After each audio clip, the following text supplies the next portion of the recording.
Aleluia. Bom dia, queridos. Quantos aqui querem mais do Senhor? E queremos seguir esse mover que Ele está trazendo para a igreja nesses dias, esse mover onde Ele chama toda a congregação aqui para juntos seguirmos aquilo que o Espírito está nos direcionando, né? Ele sopra para onde Ele quer e Ele vai para onde Ele quer, e o importante é nós seguirmos, né? Seguirmos a nuvem, assim como no Velho Testamento o povo de Israel no deserto via a nuvem, eles tinham que seguir a nuvem, né? E essa é a resposta que já foi falada nessa manhã que nós temos que dar, né? Porque há o risco de a nuvem passar e nós ficarmos olhando a nuvem. Nenhum de nós foi chamado para ficar olhando a nuvem passar, mas sim para seguirmos a nuvem. Então nós temos que caminhar. Temos que caminhar, isso fala da prática, isso fala de vivermos aquilo que o Senhor tem direcionado. Amém? Te consagramos mais uma vez essa manhã aqui, Senhor, e pedimos que o Teu Espírito Santo siga ministrando nos nossos corações esse novo que Tu tem preparado para a Tua igreja, Senhor. A igreja é Tua, Senhor, e nós, como corpo de Cristo aqui juntos, queremos ouvir a voz do cabeça, Senhor. O cabeça manda e nós obedecemos, Senhor, então queremos ouvir, discernir aquilo que Tu tem para nós, e como discípulos fiéis queremos obedecer, Senhor. Em nome de Jesus, em nome de Jesus. Definição mais pura e simples de um discípulo de Jesus é aquele que ouve tudo o que Jesus diz e obedece tudo aquilo que Ele manda, né? Então, que estejamos com os ouvidos abertos para ouvir o que Ele diz e com o coração disposto a obedecer. Precisamos das duas atitudes, né? Vendo as crianças subirem, um pequeno parênteses aqui, mas totalmente relacionado com ontem, né? Vocês viram como ontem, né, a compreensão do que é a eclésia e desse contexto de guerra e conquista faz toda a diferença em como nós enxergamos a igreja e como nós nos enxergamos, né? Esses dias eu fiquei pensando na forma como eu gostaria de criar os meus filhos, né, e em especial o Davi e o Josué ali. E aí, se a gente compara, né, a criação, muitas vezes, de como nós criamos nossos filhos, comparado ao como, por exemplo, o Estado Islâmico cria os filhos deles, eles, desde pequenininhos, são criados para serem soldados, guerreiros, para darem a vida deles em prol do que eles acreditam. E os caras estão dispostos a se matar depois em prol de um propósito, de uma causa, né? E, às vezes, ali eu estou contando uma historiazinha, estou falando, não, isso mesmo, né, igreja? Então, Deus tem nos levado a formar nossos filhos como soldados. Tem nos levado a formar desde já, para que eles já cresçam com a consciência de que eles estão aqui por um propósito específico, né? Então, de alguma forma, né, que o Senhor já ministre no coração das nossas crianças aqui, dos adolescentes, dos jovens também, mas em especial das crianças, que eles já cresçam com esse coração, de que não estão aqui para brincar apenas, não estão aqui para estudar, se formar, ter uma casa e se aposentar. Nada disso é errado, tudo é lícito, mas não é a finalidade, não é o propósito. Uma vez, Moacir Adonis falou, né, se os meus filhos, eles forem analfabetos, mas amarem a Jesus de todo o coração, eu já cumpri o meu papel como pai. Que esse seja o nosso coração, que nossos filhos amem o Senhor de todo o coração. Amém? Seguimos em frente, mover do Espírito, Ele está restaurando nesses dias a igreja que Ele quer. Desde sexta-feira, a igreja que Ele quer. Mateus 16, 18, eu edificarei a minha igreja. A igreja é dele, isso é muito importante, né? A igreja é dele e Ele a edifica como Ele quer. Essa nação santa, esse povo de propriedade exclusiva de Deus, e nós, se fomos então resgatados do império das trevas, porque aquela conquista que nós vimos ontem, um dia nós estávamos do outro lado, né? E nós fomos conquistados e saímos então do império das trevas e agora nós estamos no reino da luz. E esse reino é dele, esse reino é para ele, sabemos em Romanos 11:36, né? Porque dele, por meio dele e para ele são todas as coisas. Então o reino é dele. E isso significa então que ao nos convertermos e sermos conquistados por ele, nós precisamos também nos deixar conquistar por aquilo que é o foco dele. Eu vou repetir, se nós nos convertemos a Ele, nós precisamos também nos deixar conquistar por aquilo que é o foco dEle, que é o objeto de desejo dEle, que leva a atenção dEle, que é a igreja. E muitas vezes, nós podemos nos converter ao Senhor e amar a Ele, mas precisamos ter o nosso coração também convertido àquilo que Ele está edificando, que é a sua igreja. Precisamos ter essa conversão no nosso coração. Conversão é mudança de rumo, né? Na autoescola, lá, conversão à direita, conversão à esquerda, porque tu estava indo por um caminho e agora tu muda de rumo. Então, talvez, alguns de nós, e eu me incluo nisso por muito tempo, estávamos olhando, não, eu já me converti ao Senhor. né? Eu estou indo para esse lado, mas nós precisamos, para ter uma completa conversão, converter o nosso coração para aquilo que é o objeto de desejo dele, para aquilo que ele está edificando, aquilo que está no coração dele. Não a igreja, a instituição, ou edifício, ou organização, mas ele veio para buscar e salvar o perdido. Ele veio para buscar e salvar o perdido, como o Josué nos trouxe aqui nessa visão, nesse sonho que ele teve há anos atrás. Tudo se trata de vidas. Tudo se trata de vidas. Então, eu consigo imaginar quando João colocou o peito, o ouvido no peito de Jesus, ele ouvia o coração de Jesus batendo, dizendo vidas. Ele ouvia dizendo vidas. Precisamos ter o nosso coração conquistado também pelas vidas. Muitos amam ao Senhor, e nós amamos ao Senhor e ao Rei, mas precisamos então amar também essa obra que o Rei está fazendo. Não mais do que ao Senhor, com certeza não, mas precisamos amar também as vidas. Eu lembro que quando Pedro, e todos conhecem a história da restauração de Pedro, depois dele ter negado a Jesus 3 vezes, ele, naquela conversa íntima de discipulado lá na praia, coisa boa, e aí Jesus chama Pedro para perto, né, e ele pergunta, Pedro, tu me amas? E aí naquela hora Pedro diz, eu te amo, Senhor, tu sabe disso. O que Jesus responde? Então, apacenta as minhas ovelhas. E ele pergunta de novo, Pedro, tu me amas? E aí Pedro diz naquela cura da alma ali, né?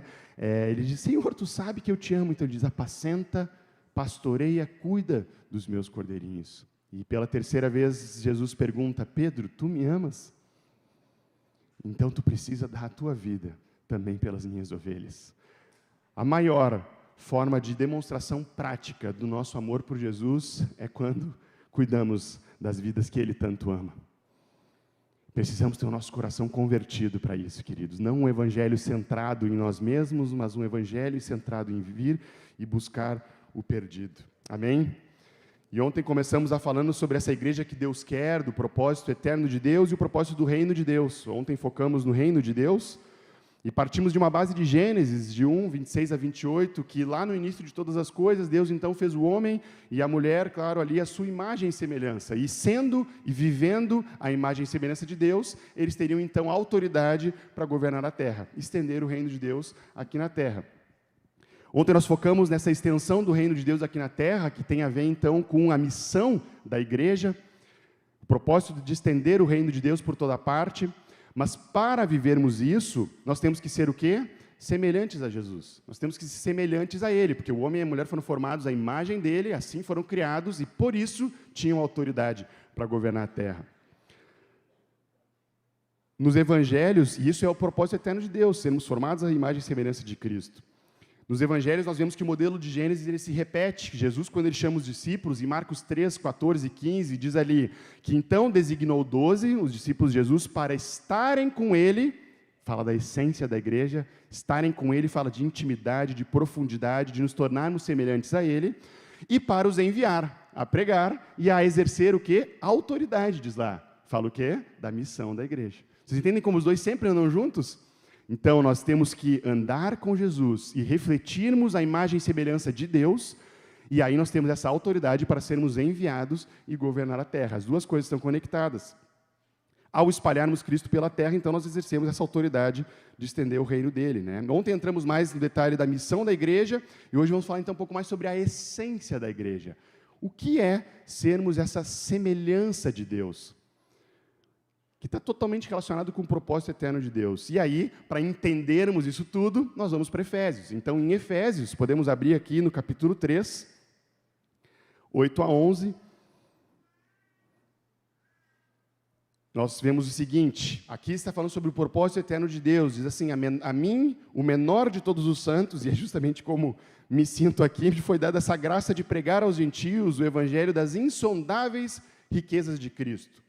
E manifestar qual seja, olha, parece até complicado, mas a dispensação do mistério, que desde os séculos ele foi oculto em Deus, que ele criou todas as coisas, para que pela igreja, a multiforme sabedoria de Deus se torne conhecida, agora dos principados e potestades nos lugares celestiais, segundo o eterno propósito que ele estabeleceu em Cristo Jesus, nosso Senhor. Paulo, às vezes, usa uns termos complicados, né, que não são tanto do nosso dia a dia, mas o que esse texto está dizendo basicamente? Ele está dizendo que existia um mistério. Esse mistério, ele existia desde o início, ele era oculto, não tinha revelação desde os séculos, mas agora ele estava sendo revelado. Então, o mistério, que no Velho Testamento inteiro estava oculto, agora estava sendo revelado. Esse mistério, ele diz que está relacionado ao propósito eterno de Deus. Então, o propósito eterno de Deus, antes da igreja, não estava revelado, não estava claro, estava sendo construído. A partir daquele momento, então, havia uma revelação desse mistério, que é o propósito eterno de Deus. Esse propósito é eterno. Ele está falando aqui, não é algo temporal e não é algo que foi criado, inclusive, com a própria criação do homem. É algo que já existia antes da criação do homem. É eterno. Eterno vale para trás e para frente, né? Então, para trás também, antes da criação da humanidade, já existia um propósito, um mistério no coração de Deus.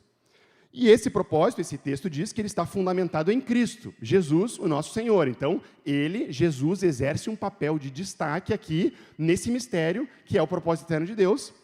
E esse mistério, ainda o que Paulo diz nesse texto, podemos tirar daqui, ele então seria conhecido a todos pela igreja, que ela revela então a multiforme, ou seja, várias formas da sabedoria de Deus, que é o cumprimento desse propósito eterno. Então, o que é na prática esse propósito eterno que era um mistério, agora foi revelado, está centrado na pessoa de Cristo e ele é manifestado através da igreja? Estão conseguindo acompanhar? O que é então esse propósito eterno? Nós vimos em Gênesis que o propósito eterno ele tem a ver com essa imagem e semelhança de Deus. Como Deus é? Essa é a pergunta. Se o propósito está relacionado, então, sermos a imagem e semelhança de Deus, para, então, exercermos governo e autoridade sobre a terra, como Deus é? Essa é uma pergunta. E para talvez entendermos e refletirmos sobre esse propósito que é eterno, nós não podemos aqui, e talvez a melhor forma de entender é, antes de tudo, o que Deus estava fazendo? E aprendi isso de novo com o irmão Ed Léo da Indonésia, e assim, antes de tudo, então, o que Deus estava fazendo? Antes do pecado, antes da queda, antes da criação, antes da igreja, antes de existir todas as coisas, Deus já existia. Concordam comigo? Quantos creem que Deus é eterno? Então, Deus já estava fazendo alguma coisa. Concordam? O que Deus estava fazendo? Tem grandes chances de o que Deus estava fazendo antes de criar todas as coisas esteja relacionado ao propósito eterno de Deus. Faz ou não faz sentido? O que ele estava fazendo lá antes da criação, da queda, da igreja, de tudo mais? João 14:10 diz o seguinte: não crês que eu estou no Pai? Os caras são rápidos, eu estava pensando ali. Não crês que eu estou no Pai? E, vamos ver aqui, João 14:10. Não crês que eu estou no Pai e que o Pai está em mim? Preste atenção. Não crês que estou no Pai? Ele está fazendo uma pergunta aqui. E o Pai está em mim. Então, Deus está no Filho e o Filho está no Pai e no Espírito Santo. Então, graças a Deus, nós temos revelação de que o nosso Deus, ele é um Deus triuno. Amém? É um Deus triuno. Nosso Deus, ele é Deus Pai, Deus Filho e Deus Espírito Santo. E, na verdade, é o único Deus de todas as religiões que é um Deus, mas ele é um em três. Dani, explica mais isso. Poderia trazer vários exemplos, não é o foco aqui agora, mas nós temos que crer, pela fé, que o nosso Deus, mesmo sem o nosso entendimento completo, ele é um, mas ele não é um, eles são três. Deus Pai, Deus Filho e Deus Espírito Santo. E aqui em João 14:10 vai nos dizendo que um habitava no outro. O Pai habitava no Filho, o Filho habitava no Espírito, e aqui entra um conceito da casa de Deus, da habitação de Deus. Desde a eternidade, no início de todas as coisas, eles já praticavam uma habitação mútua. Uma habitação mútua. Em João 17:24 diz assim: Pai, a minha vontade é que onde eu estou, estejam também comigo os que me deste, para que vejam a minha glória que me conferiste, porque me amaste antes da fundação do mundo. Ou seja, antes de todas as coisas, o Pai já amava o Filho já amava o Pai e amava o Espírito. Então, antes de tudo existir, graças a Deus, o nosso Deus é um Deus triuno, porque senão talvez seria um pouco solitário, ele está naquele momento lá, mas lá desde o início de todas as coisas, já havia uma habitação mútua, já havia um amor mútuo um com o outro, por isso que Deus é amor. Deus é amor porque antes de todas as coisas, ele já amava o Filho já amava o Pai, já amava o Espírito, e eles viviam nessa comunhão, daqui vem a palavra comunhão, um relacionamento tão intenso espiritual, que chega a ter um nome específico de comunhão, E essa comunhão deles, perfeita, mútua, esse estilo de vida uns aos outros, onde eles se respeitavam uns aos outros, eles amavam uns aos outros, eles honravam uns aos outros, isso era o que Deus estava fazendo desde a eternidade. Nós podemos ver aqui que esse chamado desse amor uns aos outros, que Deus é amor, se fosse Ele só não tinha como amar, concordam? Se Ele só não tinha como amar, mas Ele é um coletivo. Entende? Deus é 3 em 1. Então, essa expressão de amor, de comunhão, esse relacionamento um com os outros já existia muito antes de qualquer outra coisa. O que acontece é que, então, esse estilo de vida da eternidade, esse estilo de vida que nós somos chamados a viver, em João 3,14, olha que interessante, fala o seguinte: nós sabemos que já passamos da morte para a vida, então nós não estamos mais mortos, passamos para a vida, porque amamos os irmãos. Deus é amor. Desde a eternidade Ele tinha esse vínculo, esse estilo de vida uns aos outros, esse estilo de vida que nós podemos resumir, um estilo de vida em comunidade entre o Pai, o Filho e o Espírito Santo. E quando Ele diz lá em Gênesis 1, façamos, por que Ele não diz eu faço o homem à minha imagem e semelhança? Porque Ele diz, esse estilo de vida, de amor e comunhão um com os outros, entre o Pai, o Filho e o Espírito Santo, eles decidem agora dizer, façamos o homem à nossa imagem. Para que agora a humanidade passe a viver esse mesmo estilo de vida que Deus já vive desde a eternidade, do princípio de todas as coisas. Amém? O propósito, então, é que esse estilo de vida, igual a Deus, somos formados à imagem e semelhança de Deus, nesse estilo de vida em comunidade, uns aos outros. Quando Deus, então, Ele decide estender a excelência da sua criação, que é a humanidade, Ele decide, então, incluir. Não, eles vão viver a mesma coisa que nós vivemos. E aí Ele coloca o homem. E o que diz ali é que se o homem, ele viver a nossa imagem e semelhança, vivendo essa comunidade, o que vai acontecer? Ele vai ter autoridade para governar sobre toda a terra. Amém? O propósito, então, eterno de Deus, desse estilo de vida, faz com que nós cumpramos o propósito do reino, que é o que nós vimos ontem à noite. Uma coisa precisa da outra, porque eu sozinho não consigo estender o reino de Deus. Mas nós, vivendo como Deus vive, esse estilo de vida em comunidade e uns aos outros, o que vai fazer? Vai nos dar, como igreja, como eclésia, que nós vimos ontem, essa autoridade. Amém?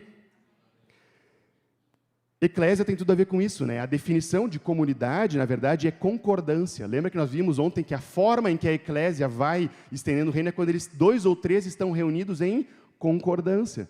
Por isso, inclusive, que Jesus enviava de 2 em 2, porque ali é o quê? É esse estilo de vida, em concordância, em comunhão, eu com os meus irmãos. E aqui, se eu estou em concordância, comunidade também significa comunhão, um concerto, uma harmonia. Quando nós vivemos dessa forma, então, o que acontece? Nós vivemos a imagem e semelhança do nosso Deus triuno, que reflete esse amor uns aos outros, e aí nós vamos estendendo esse estilo de vida por toda parte. E aí, as comunidades, eu não estou falando comunidade como uma denominação, tá? Mas eu estou falando como esse modo de vivermos vai sendo espalhado por toda parte e vai refletindo o quê? A imagem de como Deus vive. Amém? Esse irmão dessa ministração aqui, o Ediléu, ele fala o seguinte: a igreja começou em Jerusalém como uma comunidade, mas ela foi para Roma depois e se tornou uma instituição. Depois ela foi para a Europa e se transformou numa tradição. E aí ela foi para a América e se tornou uma empresa. E eu estou tentando adicionar aqui, né, o que acontece quando ela foi para o Brasil, né? Eu não sei se é um show, se é uma festa, o que pode ser aqui, mas nós temos que restaurar, então, no princípio, e é o que Deus está nos levando aqui nesse mover de restauração, a essa igreja como uma comunidade. Ao vivermos assim, teremos juntos, como igreja, como eclésia, a autoridade para governar e estender o reino de Deus. Amém? O que é, então, essa vida em comunidade? Significa, na prática, um grupo de pessoas que eles doam a sua própria vida uns aos outros. Eles dão. Num grupo em comunidade, como Deus, o Pai, o Filho e o Espírito Santo, eles sempre viveram e como eles querem que nós reflitamos essa vida eterna. Vocês viram naquele texto, né, que eu sei que eu saí da morte para a vida, ou seja, a vida está relacionada a isso, a esse amor uns aos outros.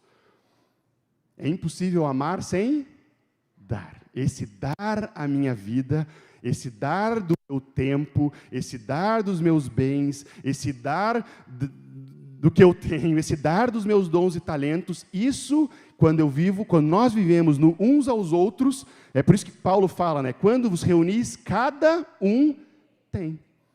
Porque se quando nós nos reunimos só um tiver, eu não estou refletindo essa imagem de uns aos outros, entendem? Cada um tem. O que é então essa vida em comunidade, né? Lembra que quando eu comentei sobre Atos, que Atos nós vemos na prática o resultado de uma igreja que entendeu tudo isso. E Efésios, então, nós vamos explicando o que nós vemos na prática em Atos. Então, se nós olhamos em Atos, o que é, na prática, esse estilo de vida? Cara, falamos na sexta sobre isso. Tudo aquilo que o André falou na sexta-feira era o que eles estavam vivendo em Atos, eram pessoas que haviam entendido esse uns aos outros. Entende? Nós temos, na verdade, no Novo Testamento, se eu não me engano, 35 mutualidades que expressam esse estilo de vida. Amar uns aos outros, honrar uns aos outros, perdoar uns aos outros. Ali diz para darmos ósculo santo uns aos outros, acolhermos uns aos outros. Tem um texto que fala sobre hospedarmos uns aos outros. Vocês percebem? Uns aos outros. É assim que Deus nos chamou para vivermos como eclésia.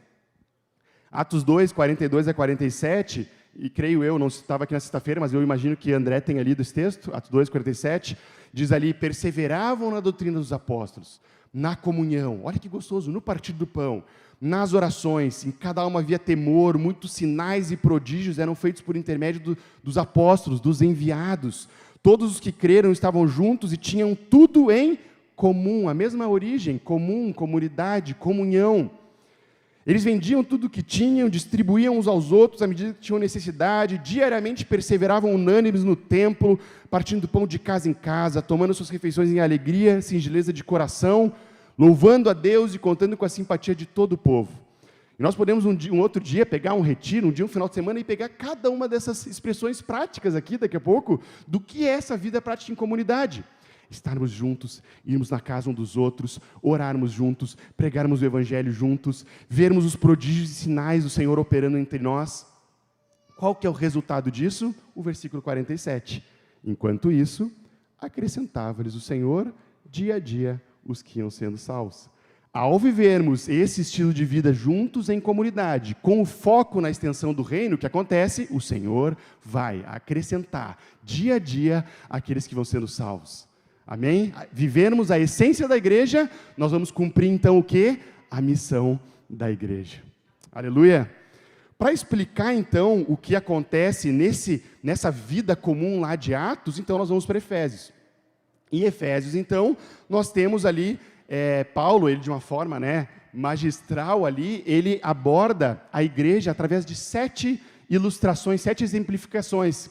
Não são necessariamente exemplos, porque ele diz que a igreja é uma Assembleia de Deus, como nós vimos ontem, uma Assembleia governamental. Então, não necessariamente são exemplos, mas ele está dizendo 7 expressões da igreja. E ontem nós vimos que a missão da igreja está relacionada à primeira delas, Efésios 1, 22, que Deus deu a autoridade à sua eclésia, à sua Assembleia governamental. Para nós entendermos, então, esse estilo de vida uns aos outros, nós vamos para a segunda expressão da igreja, não se preocupem que nós não vamos ver as 7 hoje, tá? Nós vamos para a segunda expressão da igreja, que é o quê? No versículo seguinte, ele diz, então, que Deus deu essa autoridade, no versículo Efésios 1, versículo 22, fala ali que ele deu a eclésia, nós vimos ontem, a Assembleia Governamental, que é o quê? O seu corpo, a plenitude daquele que a tudo enche em todas as coisas. Então, agora nós temos uma segunda imagem da igreja, que não é mais a Assembleia Governamental, mas é o quê? O corpo de Cristo. Para entendermos, então, essa vida prática, nós temos que entender o que é esse corpo de Cristo. Por que a igreja, então, vai manifestar tudo isso através do corpo de Cristo? Lembra que quando nós vimos sobre o propósito eterno de Deus, nós vimos que Deus tinha decidido centralizar todas as coisas em Cristo, pelo qual são todas as coisas, diz a palavra. Efésios 1, 9 a 10 diz, desvendando o mistério, lembra do mistério que estava oculto? Desvendando-nos o mistério da sua vontade, segundo o seu beneplácito, que propuseram em Cristo, palavra difícil aqui, mas qual que é esse mistério da vontade? É de fazer convergir nele, em Cristo, na dispensação da plenitude dos tempos, todas as coisas, tanto as do céu como as da terra. Na versão NVI diz assim, de acordo com o seu bom propósito, que é de convergir em Cristo todas as coisas. Então Deus decidiu que tudo isso seria realizado, esse eterno propósito dele, de espalhar a imagem dele por toda a terra, de governar toda a terra, ele seria centralizado na pessoa de Cristo. Por isso que Paulo também fala em Colossenses 3,11, Cristo é tudo em todos. Quando a imagem de Cristo, então, ela for expressada e espalhada em toda parte, esse propósito estará sendo cumprido. Agora, nós vemos em Efésios 1:23, que a igreja que recebeu essa autoridade, ela é o corpo de Cristo. E aí eu pergunto para vocês, eu consigo separar uma cabeça do seu corpo? Consigo? Vamos lá, Daniel cabeça, aí tira. Não tem mais vida, não tem mais isso aqui. Porque eu não consigo desassociar a minha cabeça do meu corpo. Então, quando Paulo revela que a igreja ela é o corpo de Cristo, ele está dizendo que esse propósito de Deus de convergir todas as coisas em Cristo, ele seria realizado através do seu corpo. O corpo de Cristo, que é um com Cristo, ou seja, a igreja e Cristo são um só, é isso que Paulo fala do novo homem. Às vezes nós levamos para o individual e diz, eu sou um novo homem em Cristo. Claro que tu é um novo homem em Cristo, porque tu foi regenerado e tirado do império das trevas, mas esse novo homem que ele está falando é Cristo e a sua noiva. É este novo homem de Cristo e o seu corpo que ele realiza maiores coisas, inclusive, do que Cristo fez aqui na terra. Por quê? Porque é Cristo através da sua igreja. Estão entendendo? Então nós temos que ter essa revelação de que somos o corpo de Cristo. E por que Paulo usa um corpo para expressar isso? Porque, como vocês sabem aquilo que eu estou pensando, as minhas intenções, como vocês sabem as minhas vontades? Se vocês não leem os meus pensamentos, vocês sabem através do que eu faço, do que eu expresso. Então, o corpo de Cristo, ele expressa a vontade do cabeça. O corpo de Cristo expressa a vontade do cabeça. Todos os propósitos de Deus, tudo aquilo que ele intenta fazer aqui na terra, ele vai expressar através da igreja, que é o seu corpo, a plenitude daquele que a tudo enche em todas as coisas. Então, o que é que Deus quer? Ele quer essa igreja, que é um grupo de pessoas chamadas para fora do império das trevas, para serem esse lugar de habitação, porque quando nós vivemos como corpo de Cristo, ele habita no nosso meio, onde 2 ou 3 estão reunidos, ali ele está no nosso meio. Então, quando nós vivemos como corpo de Cristo, nós somos a habitação de Deus, um templo do Espírito Santo, a família de Deus. E ao viver esse modo em comunidade, como corpo de Cristo, nesse estilo de vida uns aos outros, então, nós vamos multiplicando essa forma de vida por toda parte. E aí nós vamos espalhando o quê? O próprio Cristo por toda parte, até que Cristo seja tudo em todos. Estão conseguindo acompanhar? Paulo, às vezes, ele complica, eu estou tentando aqui, né? São palavras, né? Na sabedoria do nosso Deus é muito grande, né? Então, por isso que precisamos conhecer e prosseguir em conhecer o nosso Deus. Há muita riqueza aqui, mas eu quero, de alguma forma, passar isso de forma simples. Sendo o corpo de Cristo, vivendo como o corpo de Cristo, então nós vamos espalhando o próprio Cristo por toda a terra. E assim nós vamos estendendo o reino de Deus. Amém? E aí a pergunta é, tá, Dani? Então nós temos que viver nessa comunidade, refletindo o corpo de Cristo aqui na terra. Mas o que eu tenho que fazer, então, no meio disso? Porque, assim, às vezes eu posso ficar perdido, eu entendi o que tu está falando, mas e agora? Qual que é o próximo passo prático aqui? Se nós somos um corpo, cada um dos membros desse corpo tem uma função. Eu descobri esses dias que até o apêndice tem uma função, né? A gente acha que, não, apêndice, né? Mas eu descobri que até ali tem uma função, não sei qual que é, mas eu estava lendo que eu sei que tem alguma coisa. Depois vocês pesquisem aí para nós. Mas, assim, se nós somos um corpo, como é que um corpo se desenvolve? Como é que ele cresce? Então, eu olho, por exemplo, a vida do Davizinho, do Josué, da Sara, e eles estão crescendo, e eles vão crescer como? Com uma alimentação saudável, com horas boas de sono, com brincadeiras, um afeto, um carinho, vão crescer com ensino, assim eles vão crescendo, né? Todo corpo ele tem uma forma de crescer. Como é que o corpo de Cristo, a igreja, cresce? Vamos para Efésios 4, no versículo 15 a 16, diz o segredo. E aqui está dizendo o segredo de como a igreja cresce. Eu não sei vocês, mas a gente tem que prestar atenção nesse versículo. Paulo está dizendo, a igreja cresce como? Seguindo a verdade em amor, cresçamos em tudo aqui, naquele que é o cabeça. Então ele está dizendo, nós vamos crescer. De quem todo corpo, bem ajustado e consolidado, pelo auxílio de toda a junta, segundo a justa cooperação de cada parte, efetua o seu próprio aumento para a edificação de si mesmo em amor. Vamos destrinchar o versículo aqui. O que ele está falando? Cresçamos naquele que é o cabeça. Somos um corpo, vamos crescer. Como? Esse próprio aumento, essa edificação de si mesmo é em amor. Deus é amor, todo o estilo de vida se baseia no amor uns aos outros. E ele diz então, se todos estamos então bem vinculados como o corpo de Cristo, isso que ele fala, bem ajustado e consolidado pelo auxílio de toda a junta, não adianta um dedão sozinho. Imagina que bizarro, um dedão sozinho tentando estender o reino. Imagina um dedão arrastando no chão. Grave essa imagem, por mais bizarra que seja, para não esquecer. Um dedão sozinho se arrastando no chão não é corpo de Cristo. Mas se nós estamos vinculados, o resto da vida vocês vão lembrar do dedão arrastando ali. Mas se nós estamos vinculados no corpo, através de juntas e ligamentos, discipulado, companheirismo, igreja na casa, com esses vínculos bem firmados, o que acontece? Segundo a justa cooperação de cada parte, esse corpo cresce.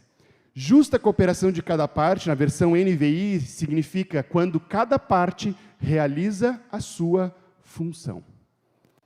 Se estivermos em amor, vinculados uns aos outros, e cada um realizando a sua função, o corpo cresce.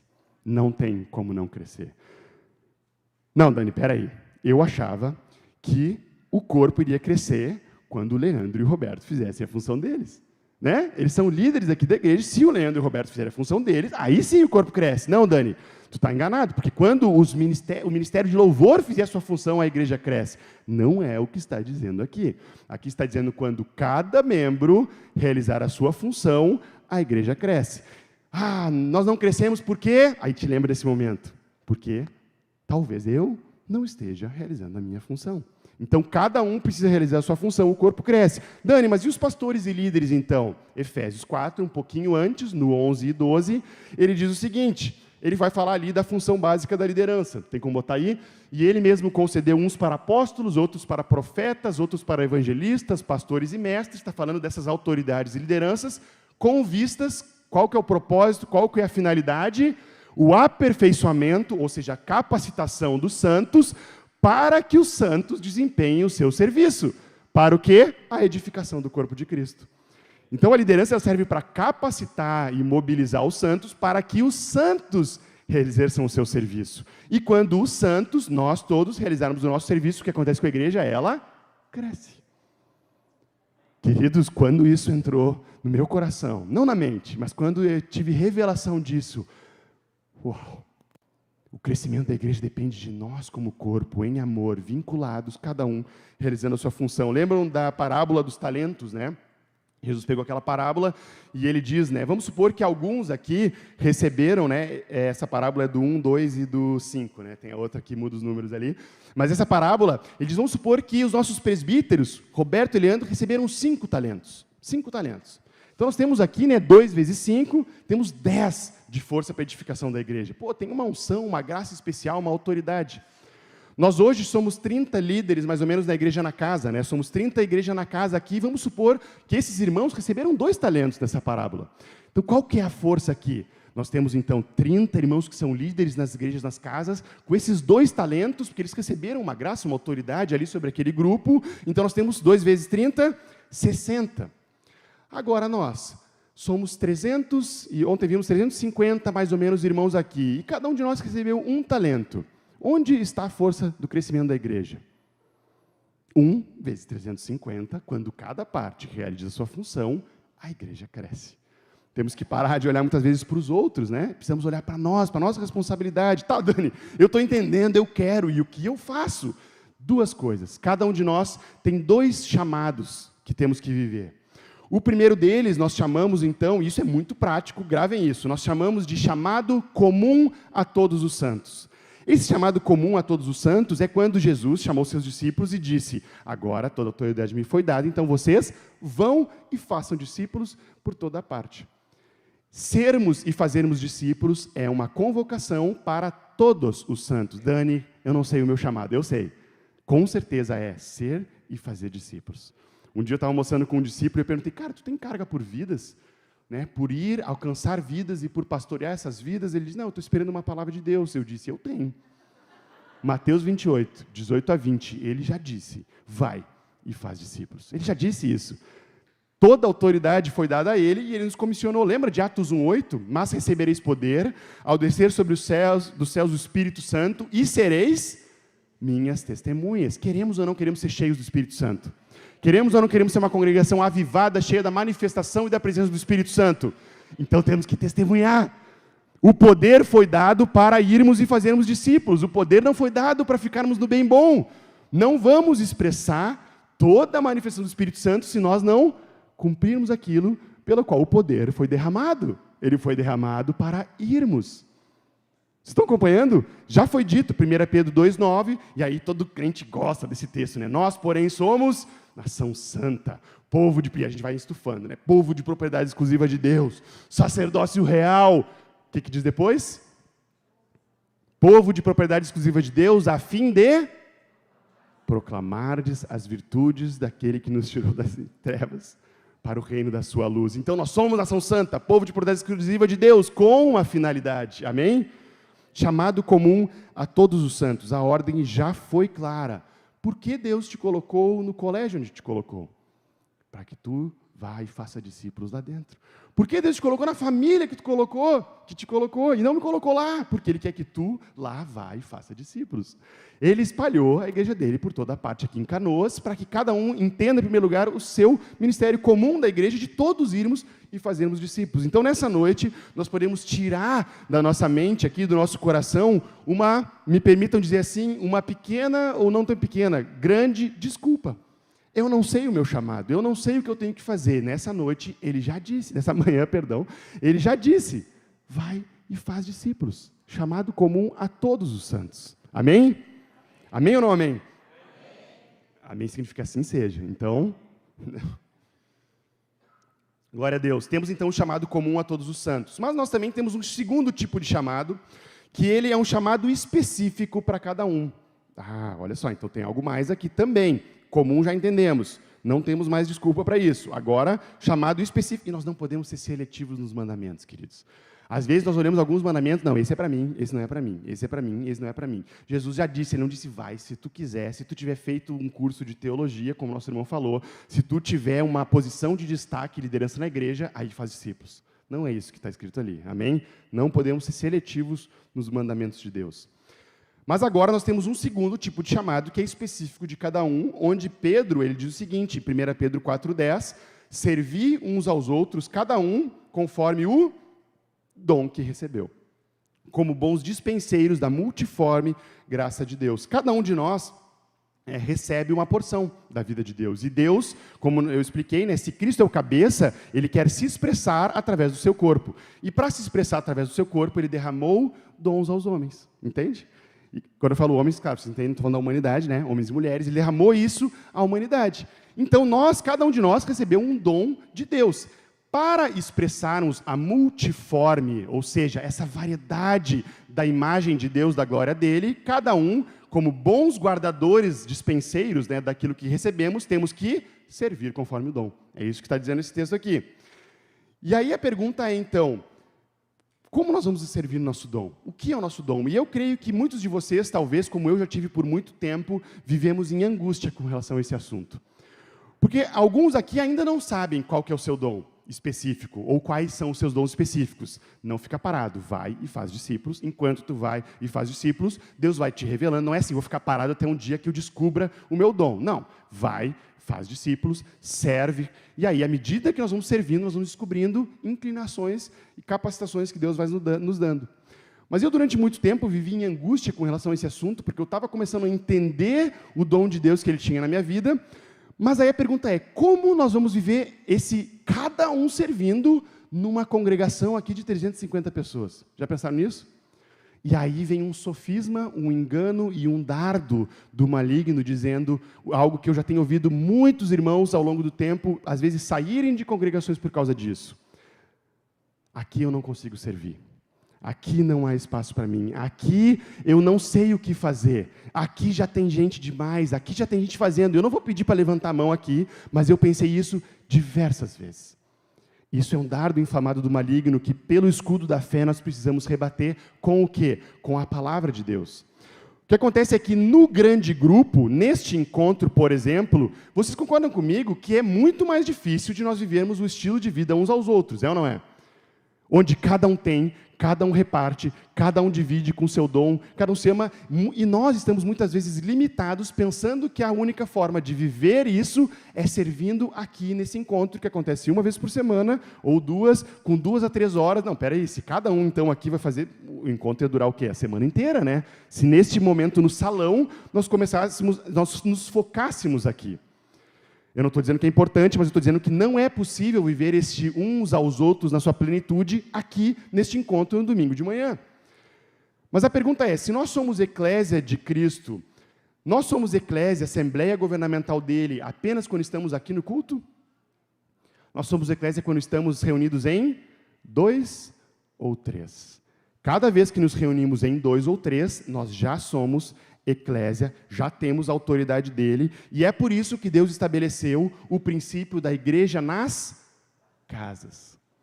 Porque a eclésia, e até agora eu creio que, e isso foi intencional de como Deus está nos conduzindo, nós estamos enxergando a eclésia, a assembleia, como a assembleia em Canoas, entende? A igreja aqui em Canoas, mas na verdade, cada igreja na casa é uma eclésia.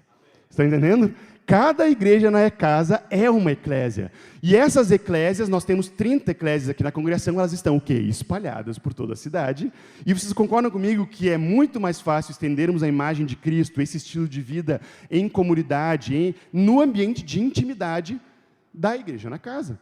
Então, ao vivermos tudo o que falamos até agora, no contexto da igreja na casa, a igreja na casa começa a estender o reino aonde? Não talvez mais em toda a cidade, mas no bairro, mas naquela região, mas naquele contexto específico. E aí nós temos o quê? 30 eclésias aqui, já definidas, estabelecendo o reino de Deus, a imagem dele, por toda parte. Amém? Então nós temos que tirar essa imagem de que esse serviço vai acontecer apenas no grande grupo. Cada igreja na casa representa uma eclésia espalhada. E assim vamos multiplicando esse estilo de vida em comunidade uns aos outros. Amém? Paulo ele fala sobre isso. Não, eu não lembro disso, mas assim, em Efésios 4, versículo 7, ele fala sobre isso. Olha o que ele diz. Ele diz o seguinte: e a graça foi concedida a cada um de nós segundo a proporção do dom de Cristo. Depois eu quero falar um pouco mais sobre os dons, mas antes disso, não adianta, e vai ser até frustrante se nós não entendermos o que Paulo começa a falar antes de falar dos ministérios. E ele diz assim, a graça, tem uma graça que foi derramada quando nós servimos na proporção do dom de Cristo. Esse termo proporção, ele no original, no grego, ele significa metron, é uma palavra chamada metron. E essa palavra metron, a definição dela é uma extensão determinada, uma porção, uma medida, um limite. Então é um limite, é uma porção, uma medida que cada um de nós recebemos. Então, além de recebermos um dom de Deus, né? Então temos o chamado comum, claro, mas no específico, eu quero servir com o meu dom, eu também tenho que entender, qual que é o metron de Deus para a minha vida? Qual que é a esfera de atuação que Deus tem colocado para que eu sirva? Porque, às vezes, eu posso estar querendo servir no metron que Deus não me deu. Falta graça, porque a graça foi concedida quando servimos conforme o metron que Deus nos deu. Quando nós servimos na esfera, no limite que Deus nos deu, a graça e a coisa flui, amém? A leveza, não estou dizendo que não tem desafios, mas a leveza. Paulo mesmo fala em 1 Coríntios que a graça de Deus, pela graça de Deus eu sou o que sou. Se nós saímos do nosso metron, da nossa esfera de atuação, ou tentamos suprir toda a demanda que aparece, isso vira peso, vira pesado, vira desgraça. Mas quando servimos, conforme o dom dentro da esfera de atuação dele, ali a graça.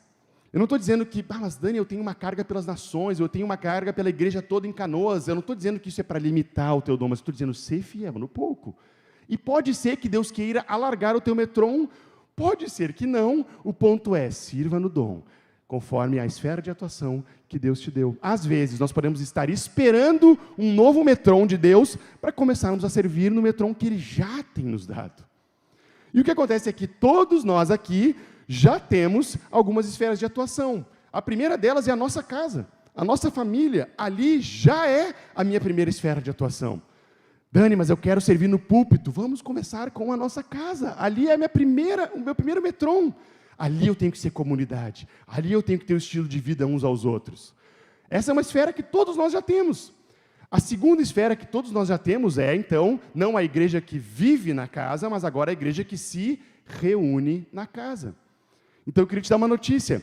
Não só tu já tem um chamado comum de ir e fazer discípulos, e você talvez esteja ainda descobrindo o seu chamado específico, mas você já tem uma esfera de atuação clara e liberada para servir a igreja que se reúne na casa. Dani, eu não estou em nenhuma ainda. Está perdendo tempo, tem que correr, tem que ir, né? Se estar vinculado, lembra, juntos, bem vinculados, vivendo nessa comunidade da igreja na casa, ali é o melhor lugar para servir uns aos outros conforme o dom. Aqui nós não vamos conseguir isso. Se cada um fosse falar, se cada um fosse repartir, se cada um fosse orar, não ia dar muito certo. Mas nos vínculos, nas juntas e ligamentos, nas casas, cada um pode servir conforme o dom. E pode ser que depois Deus queira também alargar isso para a igreja local. Pode ser que Ele queira alargar para o Brasil. Pode ser que Ele queira alargar teu metrô para as nações. Pode ser. Mas todos nós já temos, pelo menos, a nossa casa e a igreja que se reúne na casa como uma esfera de atuação para servir conforme o dom. Se eu não estiver servindo ali, aí sim eu estou enterrando o dom. Entende? O dom que Deus deu para cada um de nós é um presente dele para cada um. O que nós fazemos com esse dom é o nosso presente para Ele. Entende? Ele quer se manifestar, Ele quer se expressar. E aí, para se expressar, na verdade, para entendermos o que é esse dom que cada um de nós podemos viver. Você lembra que horas eu peguei aqui? Ontem, parece mais, tá? Mas foram 45 minutos. Ontem, teve palavras, louvor, oração depois. Então, hoje eu ganhei uns 15, né? Brincando aqui. Mas, então, assim, para entendermos esse serviço no dom, mas é porque, assim, Deus mudou toda a palavra de madrugada, então eu não posso deixar de falar o que Ele quer falar aqui. Amém? Pá, foi fraco. Amém? Glória a Deus. Então, estamos entendendo. Temos que servir cada um conforme o dom que Deus deu e já temos um lugar específico para viver isso. Como, então, nós vamos entender o que é esse dom de cada um de nós? E aí, Paulo traz uma terceira imagem da igreja. E ele começa a falar agora, ainda em Efésios, sobre a igreja, não mais agora como assembleia governamental, nem como corpo de Cristo, mas ele começa a falar como um templo, uma construção. E ele diz em Efésios 2:20, edificado sobre o fundamento dos apóstolos e profetas, sendo Ele mesmo, Jesus Cristo, a pedra angular, na qual todo o edifício, bem ajustado, cresce para santuário dedicado ao Senhor, sempre a ver com crescimento, no qual todos vós juntamente estáis sendo edificados para a habitação de Deus no Espírito. Então nós, como igreja, além de sermos uma assembleia governamental, o corpo de Cristo, somos também templo do Espírito Santo. Estamos sendo edificados casa espiritual. Essa casa espiritual, ela não é feita com pedras de construção, mas é feita com pedras vivas. Amém? Pedras vivas, ou seja, são pessoas, é uma casa feita de pessoas, né? E aí, como então Deus quer, na prática, que cada um de nós sirva com o seu dom para edificar essa casa? E aí Paulo vai usando esse exemplo da construção. E olha que interessante, em 1 Coríntios 12, 4-6, Paulo diz o seguinte, que para a edificação dessa construção, dessa casa, e aí, liberação aqui para a licença poética, tá? Eu fico imaginando que Deus Pai, o Filho e o Espírito Santo, eles deram essa missão para nós. E aí eles olharam para a gente, eles olharam para o Daniel e disseram, ele não vai conseguir, não vai dar certo. Então, cada um deles decidiu se expressar e se manifestar através da igreja. Cada um deles repartiu, então, dons aos homens. Cada um deles, o Pai, o Filho e o Espírito Santo. Samuel ou Bruno, podemos abrir aqui o PowerPoint aquele? Esse PowerPoint eu peguei do Ed Léo, tá? E ele fala um pouco sobre essa dinâmica. Vamos ver se conseguimos abrir aí. Podemos abrir 1 Coríntios 12, do 4 ao 6.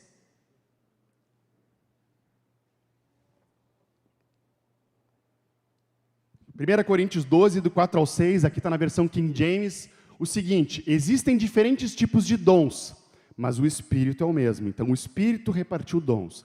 Existem várias formas de ministérios, mas o Senhor é o mesmo. Então, existem várias formas de ministérios que são serviços dados pelo Senhor, aqui é Jesus esse Senhor. E há diversas maneiras de atuação, mas é o mesmo Deus que efetua tudo em todos. Então, Deus deu formas de atuação. Vocês percebem a trindade aqui? O Espírito derramou dons, Jesus Cristo, o Senhor, derramou ministérios e o Deus Pai derramou uma forma de atuação. Então, cada um deles nos capacitou. Vamos olhar aqui no próximo slide, por exemplo. Então, se nós temos que edificar uma casa, a primeira coisa que nós temos que saber, ao edificar a casa, é qual que é o nosso papel na edificação dessa casa, amém? não adianta nada se eu não sei o que eu tenho que fazer na construção dessa casa. Pô, a porta é comigo, a janela é comigo, eu vou pintar, eu vou cuidar da elétrica. Qual que é a função de cada um na construção da casa? Essa função da construção de cada um na casa é o que nós chamamos dos 5 ministérios. Ali está falando do que nós temos que fazer para construir essa casa. São 5 responsabilidades que, se a igreja aqui em Canoas, se a eclésia, não só esse grande grupo, mas se dentro da igreja na casa, pense em tudo que a gente vai falar aqui sobre a igreja na casa.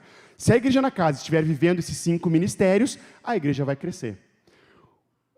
Vamos olhar o primeiro aqui, ó. Primeiro não em ordem de importância, mas ministério é serviço, tá, gente? Ah, ministro, servo, né? Então, o primeiro serviço que nós temos que fazer é o evangelístico. Por quê? O que é o papel do evangelista que fala em Efésios 4, 11 e 12, né? Diz ali que esse papel que Jesus deu para a igreja, o evangelista é aquele que vai no mundo buscar o material de construção. Ele vai lá e busca as pedras que estavam mortas, e agora ele traz para que essas pedras sejam vivas e comecem a ser úteis para o material de construção. Isso é a responsabilidade do evangelismo. Amém? Então, temos materiais úteis para a construção. Uma pedra morta não serve para edificar a casa de Deus. Então, temos que ir aos perdidos e buscar eles. E agora, são materiais úteis para a construção de Deus. Lá em Israel tem muitas casas, eu não fui ainda, mas eu sei que tem muitas casas construídas de pedra. É por isso que Paulo faz essa alegoria com uma construção de pedra. Agora, imagina comigo, eu tenho um monte de pedras atiradas naquele canto, cada uma com o seu formato. Tem umas redondinhas, umas quadradas, umas retangulares, umas todas afiadas. É uma construção? Pedras amontoadas com qualquer formato? Não. Então, agora eu tenho que pegar essa pedra viva, podemos ir para o segundo aqui, e começar a formar ela. Eu tenho que começar a lapidar essa pedra através do ensino da palavra, através do discipulado aqui, para que essa pedra que veio, cada uma num formato diferente, cada uma com a sua bagunça, ela agora começa a ficar no formato, a semelhança da pedra angular. A pedra angular, que é Cristo, é a referência. Então, através do ensino uns aos outros dentro da igreja na casa, nós vamos o quê? Formando essa pedra, para que agora ela seja uma pedra útil para uma construção. Amém? Agora, um monte de pedras bonitinhas, formadinhas, entulhadas num canto, é uma construção? Então, podemos ir para o próximo. Quando nós pastoreamos uns aos outros, nós vamos colocando cada pedra no seu lugar. Quando dentro da igreja na casa, nós pastoreamos uns aos outros, nós estamos juntando essas pedras e agora começa a ter um formato de construção. O amor mútuo, suprindo necessidades uns dos outros, acolhendo uns aos outros, é o quê? Juntando as pedras. Amém? Isso é o pastoreio uns aos outros. E aí, como é que eu sei se eu estou construindo essa casa conforme os moldes que Deus, o arquiteto, determinou? Eu preciso ler a... Tem algum arquiteto aqui? Tem que ler a planta. E aí, tem o próximo ministério, que é o que nós chamamos dessa liderança apostólica. Para alguns irmãos, eles vão ter mais facilidade de ler a planta. O como deve ser esse trabalho, como devem se orquestrar ali os dons e ministérios dentro da igreja na casa. E aí eu sei, é assim que nós temos que trabalhar. E aí, por fim, nós temos que acompanhar, então, se essa obra está sendo construída conforme a planta. E aí entra o ministério profético. Porque o profeta é como se fosse o controle de qualidade daquela obra. Se a obra está sendo edificada conforme a planta, o que o profeta faz? Ele encoraja, ele anima. Se a obra não está sendo feita conforme a planta, o que o profeta faz? Traz exortação. E a exortação é voltar a construir conforme a planta. Então o profeta vai, ele pode encorajar, ele pode exortar, ou ele pode também, aqui o terceiro é confortar. Porque às vezes dá trabalho, né? É difícil, e às vezes a gente olha a sujeira da obra, a gente olha a poeira da obra, e aí tu olha, cara, não vai dar, isso aqui não vai chegar a lugar nenhum, e aí o profético vem e conforta. É isso mesmo. Nós estamos andando conforme a planta. Amém? Estão entendendo como funciona? Se esses 5 ministérios estiverem funcionando dentro da igreja, não tem como ela não crescer. É assim que a igreja cresce. Todos os outros ministérios dentro da igreja, que nós podemos criar, e não tem nada de errado nisso, mas todo o resto deve cooperar com esses 5. A música, por si só, edifica a igreja? Música. Mas se a música estiver servindo no profético, se a música estiver servindo no evangelismo, entende? Se a música estiver ela vai cooperar com a construção da igreja. O lanche, por si só, edifica a igreja? Mas o lanche, contribuindo para o pastoreio, para o acolhimento, para o evangelismo? Ele edifica a igreja, vocês entendem? Então nós temos 5 responsabilidades básicas aqui para edificar a igreja. E aí aqui a gente pode se confundir, talvez, e encarar, tá, Dani, mas eu não sou um apóstolo, eu não sou um mestre, eu não sou um profeta, nem um evangelista, nem um pastor. Mas nós, como discípulos de Jesus, existem aqui 3 níveis que nós podemos realizar e servir conforme esse dom. O primeiro deles é um nível em que todos podem e devem realizar cada um dos 5. Todos podem. Dentro da igreja na casa, todos podem ensinar. Todos podem transmitir. Né? Todos podem pastorear uns aos outros. Todos podem profetizar. Todos podem, né? Então, nem todos podem, na verdade não é todos que apenas todos podem, mas todos devem. Todos devem, então, evangelizar. Eu confesso para vocês que o evangelismo não é aquilo que eu vejo que, uau, flui na minha vida. Mas como discípulo de Jesus, eu evangelizo. Então existe um primeiro nível onde todos nós devemos evangelizar, ensinar uns aos outros, pastorear uns aos outros, profetizar uns aos outros, amém? Agora existe um segundo nível, que é quando eu percebo que um ou dois deles existe uma graça na minha vida. Um ou dois deles existe graça na minha vida. Quando eu faço, aquilo flui, aquilo tem leveza, aquilo tem naturalidade. E isso está associado ao segundo ponto aqui, que são os dons que o Pai deu para a igreja. Então o Pai, Ele deu esses dons. Agora que eu sei as funções que eu tenho que fazer, lá em Romanos 12 diz que Deus deu habilidades para as pessoas. Então, para alguns daqueles ministérios, eu tenho mais habilidade, eu tenho mais capacitação de Deus. E aí, Romanos 12, quando fala dessas habilidades, capacitações que Deus deu, pode passar todos aqui, vai dizendo liderança, profecia, misericórdia, ensino, exortação, contribuição e serviço. Ele traz 7. Isso são coisas dadas por Deus desde que nós nascemos. Quem aqui já teve um professor secular do mundo que nitidamente tinha habilidade e dom de ensino? Quem aqui já teve? Cara, o cara tem um dom de ensino. Então, nós já recebemos essas habilidades, mas nós podemos escolher convergir ou não para o propósito eterno de Deus. O que acontece é que, dadas essas habilidades que Deus deu aqui, talvez eu possa operar num segundo nível em algum daqueles ministérios lá em cima. Por exemplo, se Deus deu naturalmente uma habilidade... Ainda não. Se Deus deu uma habilidade aqui de liderança, por exemplo, talvez eu tenha mais inclinação para o ministério apostólico. Entende? De liderança apostólica, que não estou falando apenas de ser o apóstolo, isso é o outro nível que eu vou falar depois, mas nesse segundo nível, talvez eu tenha mais inclinação para fazer. E se ficar comigo a responsabilidade de orquestrar talvez algum projeto, alguma iniciativa, a tendência é que vai fluir com mais graça.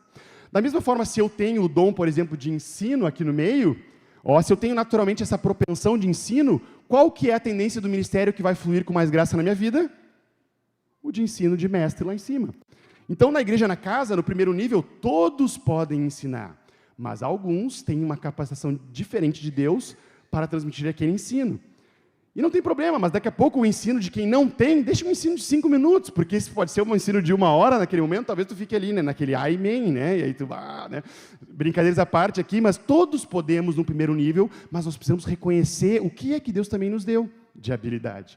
E aí aqui, o profético, então tem pessoas... Todos podemos profetizar, mas tem pessoas mais sensíveis à voz do Espírito Santo e trazem um direcionamento diferente. A Cris está viajando, né? Mas nitidamente, em qualquer grupo, em qualquer momento onde ela está, ela tem uma conexão diferente. Então, na igreja na casa, o que eu preciso fazer? Que na hora da oração, uns aos outros, no mover, nos cânticos, os irmãos que têm uma inclinação profética, nesse nível 2, têm que o quê? Estar atentos, porque agora é minha hora de entrar. Entende? Então eles vão trazer profecia. Assim como na hora na igreja, na casa do ensino, os irmãos que têm mais habilidade em criação de ensino têm que entender, agora é minha hora de entrar. Entende? A mesma coisa, misericórdia. Quem tem um coração misericordioso, a sua inclinação é para serviço pastoral. Eu vou amar, tem gente que aguenta ficar 4 horas ouvindo o outro irmãozinho. Tem gente que fica 15 minutos e não aguenta mais. Vocês estão entendendo? Deus distribuiu a multiforme graça dele pelo corpo. Então, há uma conexão de cada um deles, olha, com os de cima. Misericórdia no pastoral, ensino no mestre, exortação. Exortação é como se fosse Barnabé. Tem muito a ver com o evangelismo. Aqueles irmãos que são para frente, que buscam, que acolhem, que vão lá e normalmente gostam de falar também, e são mais expansivos. Cara, esses caras têm que estar na frente do evangelismo também. Entende? E por que tem 2 aqui? Contribuição e serviço. Tem 2 a mais. Esses 2 são ministérios de suporte aos outros 5 ministérios. contribuição financeira para sustentar a obra e serviço. Serviço encara com todos os outros dons. Pô, tu sabe tirar foto, tu sabe mexer no som, tu sabe arrumar um instrumento, tu sabe fazer decoração, tu sabe fazer comida. Todos esses, eles vão o quê? Por si só, não edificam a igreja, mas eles são ministérios de apoio. Deus deu para cada um de vocês habilidades para isso, entende? Então, existe esse segundo nível. Qual é o dom, a habilidade que Deus tem me dado? Porque na igreja, na casa, eu preciso, então, me colocar para servir naquele dom. Amém? Pode ser que Deus queira que um dia tu seja esse nível 3, digamos assim, que é quando aí você não mais apenas serve no dom e nem tem graça naquele dom apenas, mas você passa a ser uma referência no dom. A pessoa passa a ser o dom. E aí sim nós reconhecemos como um apóstolo, um mestre, um evangelista. O mestre não é apenas aquele que ensina, porque todos podemos ensinar, mas o mestre, ele mobiliza a igreja no ensino, no estudo da palavra. O evangelista não é apenas aquele que evangeliza, porque todos nós podemos e devemos evangelizar. O evangelista é o que mobiliza a igreja e capacita ela a evangelizar. E aí é inconfundível. Tu vê, aquele irmão é um evangelista, aquele irmão é um profeta, por exemplo. Entenderam a diferença? Não podemos esperar sermos um dia o nível 3 para servirmos no nível 1 e 2. Amém? Glória a Deus. E o melhor lugar para viver isso é dentro da própria igreja na casa. Mas aí o Espírito Santo, ele chega, e aí para ir concluindo, ele diz o seguinte, cara, eles ainda não vão conseguir. Então o Espírito Santo, ele nos dá 9 ferramentas sobrenaturais que elas vão encher de unção isso tudo que nós estamos fazendo. E aí nós falamos da manifestação do Espírito Santo em 1 Coríntios 13, que fala ali o quê? Pode ir passando todos aí. Fala ali, não tem os nomes aí para ajudar. Fala aí temos três manifestações ali do Espírito Santo, ou seja, não é o meu dom natural, mas é o Espírito Santo que habita em mim, ele pode se manifestar naquele momento. Ferramentas, né? Se eu tenho um prego na parede, o que é melhor usar? Uma furadeira? Um martelo, né? Melhor usar um martelo. Então, as ferramentas, ou seja, a manifestação do Espírito Santo é com um fim proveitoso para aquela situação. E aí nós temos 3 dons sobrenaturais aqui de saber, palavra de sabedoria, não vamos entrar no detalhe aqui, palavra de conhecimento e discernimento de espíritos. Nós temos 3 relacionados ao agir, o dom de fé, de curas e milagres, e 3 relacionados a falar, línguas, interpretação de línguas e profecia. Então, o que acontece é que agora o Espírito Santo unge esse nosso serviço com ferramentas sobrenaturais. E se tem um irmão enfermo ou um incrédulo enfermo, é um incrédulo enfermo. Eu estou falando da palavra. Naquele momento, qual dom é o mais prático? Cura. Posso orar em línguas? Posso, não tem problema. Posso profetizar? Posso, não tem problema. Mas qual que é o maior fim proveitoso naquele momento? Então, Espírito Santo, usa agora a tua igreja para manifestar a cura. Estamos na igreja, no louvor, olhando o Senhor. Qual que é o mais prático agora? Palavra de conhecimento, né? Ou aqui, profecia, por exemplo. Estou aconselhando um irmão, estou ouvindo as dificuldades dele. Espírito Santo, me dá a palavra de conhecimento. Me dá a palavra de sabedoria para aconselhar ele. Vocês entendem? Então o Espírito Santo derrama isso. E olha que loucura, pode passar no próximo slide aí. Ele quer que nós vivamos isso aonde? Na eclésia.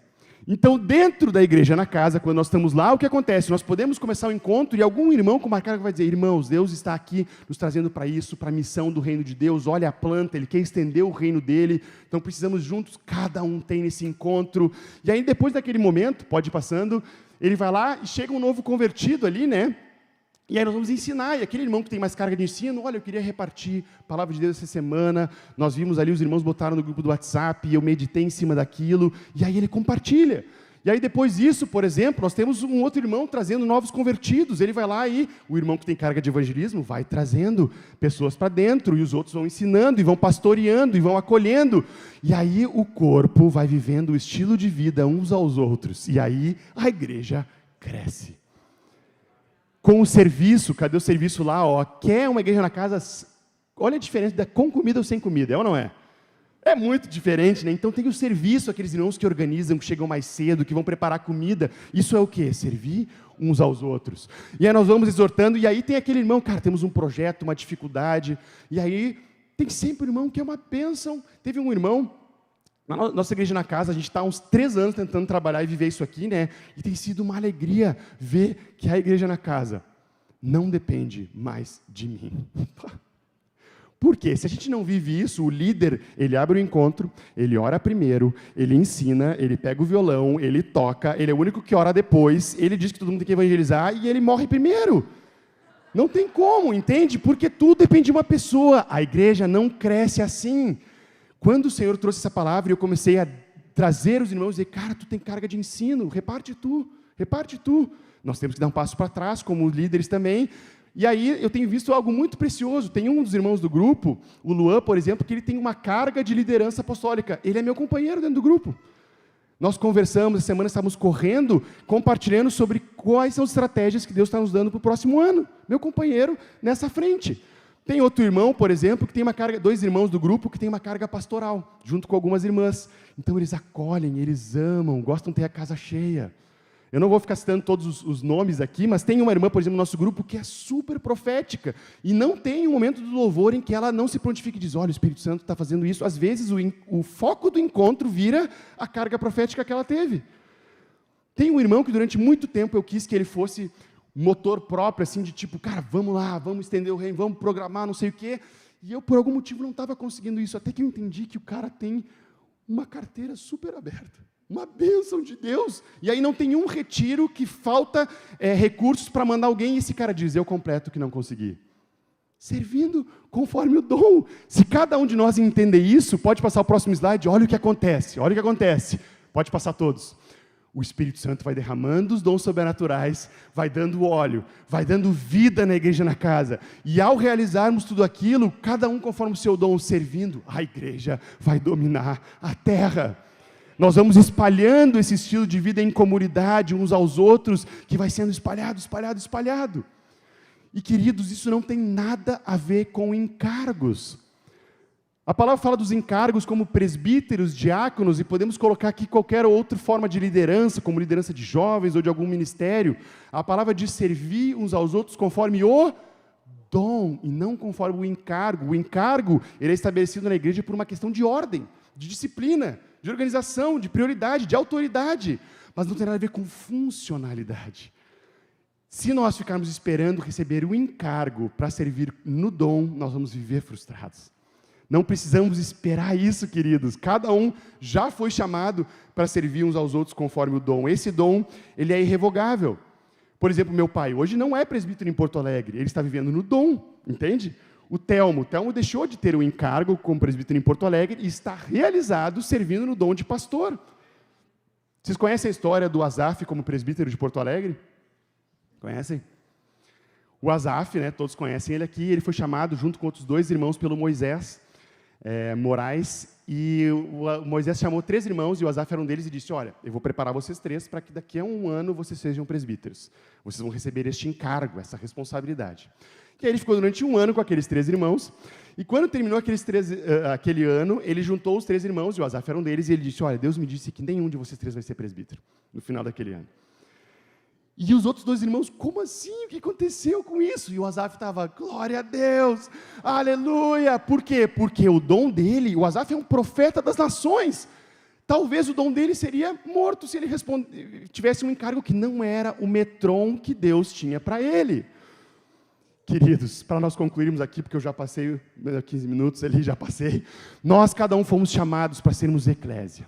E podemos ir nos colocando de pé aqui, vamos orar junto. Essa eclésia, ela é uma assembleia governamental, onde nós juntos vivemos o estilo de vida, uns aos outros, nas casas, na intimidade. Esse estilo de vida, uns aos outros, vai refletindo a imagem de Deus, o que nos dá autoridade para estendermos o reino de Deus por toda a parte. Como se cada um estiver realizando a sua parte, indo e fazendo discípulos, e servindo conforme o dom que Deus deu na sua esfera de atuação. E, Senhor Jesus, nessa manhã, como Tu tem nos feito desde o início desse retiro, nós pedimos para que Tu abra os nossos olhos espirituais, para que Tu nos dê entendimento e revelação da grandeza da Tua igreja, Senhor, da grandeza daquilo que Tu quer fazer aqui em Canoa, Senhor, através e apesar de nós. Cada um de nós Tu tem chamado, Senhor, para irmos e fazermos discípulos. Cada um de nós Tu tem chamado, Senhor Jesus, para representarmos o Teu corpo aqui na terra. E nós precisamos responder a isso, Senhor. Então, como atitude de fé, eu quero te encorajar, meu irmão, a que Tu levante as Tuas mãos agora. E assim como quando Deus chamou Isaías, Ele perguntou a quem enviarei, e o Roberto nos lembrou isso nessa manhã. Isaías, eu imagino ele olhando para um lado, olhando para o outro e dizendo, Senhor, envia-me a mim. Senhor Jesus, queremos levantar nossas mãos aqui numa atitude de fé, dizendo, envia-nos a nós, Senhor Jesus. não mais o outro, ou dependendo de um encargo, ou de alguma responsabilidade, mas queremos servir no dom aonde Tu tem nos colocado, Senhor. Os campos estão prontos para a ceifa, Senhor, e nós queremos responder agora a essa palavra, Senhor, para que a Tua imagem seja espalhada por toda a terra e o Teu nome seja glorificado. Aleluia. Damos uma salva de palmas, queridos, para o Senhor.